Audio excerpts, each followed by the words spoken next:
Olá, terceiro ano, tudo bem? Prontos para mais uma aula de história?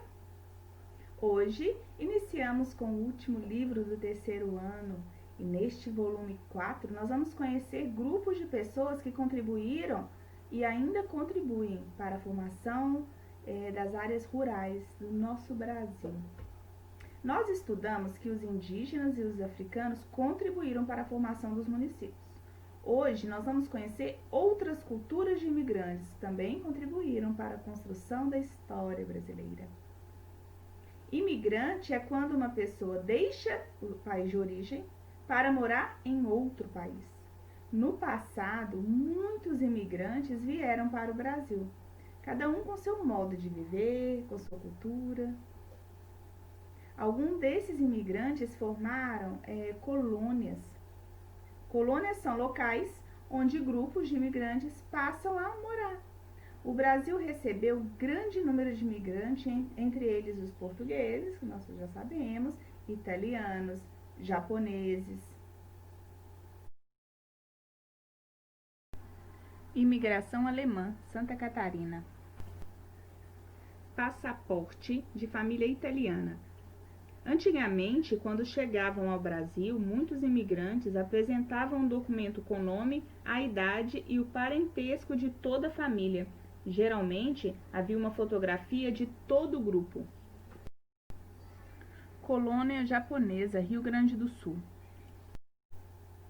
Quando chegaram ao Brasil, os grupos de imigrantes, por exemplo, os alemães, os sírios, entre outros, eles se dedicaram a atividades que muitas vezes transformaram algumas características dos municípios onde eles foram morar. As famílias de imigrantes que conheciam práticas de agricultura, criação de animais, formaram colônias rurais. Este é o caso de italianos, de alemães, poloneses, holandeses, que criaram colônias, por exemplo, no estado de São Paulo, Paraná, Santa Catarina. Nesta foto, podemos observar algumas características das residências holandesas no Paraná. Os imigrantes holandeses se especializaram na produção de derivados do leite, queijos, manteigas, natas, etc., e doces tradicionais. Esse tipo de produção incentivou a população local a investir na criação de gado para obter leite. Os primeiros imigrantes japoneses chegaram ao Brasil há mais de 100 anos. Muitos deles para o estado de São Paulo e interior do Paraná para trabalhar nas lavouras de café. Com o passar do tempo, muitas comunidades e cidades desses estados foram influenciados por elementos culturais japoneses. Os japoneses também se organizavam em colônias. Mantendo-se próximos uns dos outros, eles conseguiam preservar características e hábitos culturais. Para abastecer as comunidades, os imigrantes abriam pontos de venda, denominados como armazéns e empórios. Nesses locais comercializavam vários produtos, principalmente alimentos, por vezes fabricados nas áreas rurais. Além das atividades de trabalho, os imigrantes tinham momentos de lazer, principalmente quando terminavam, por exemplo, a colheita do ano, a ocasião em que alguns grupos organizavam festas para comemorar. As festas de fim de colheita são elementos da cultura de vários povos.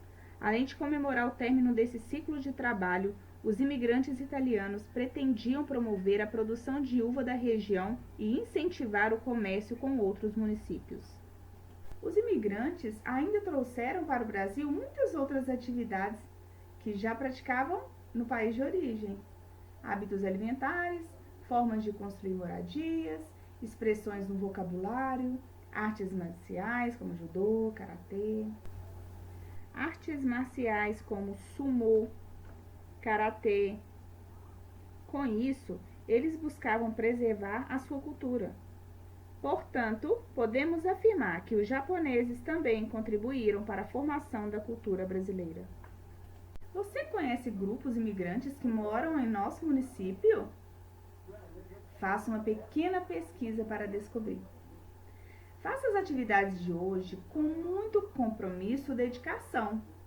Você fará muitas descobertas e eu quero saber, tá bom? Um beijo no coração.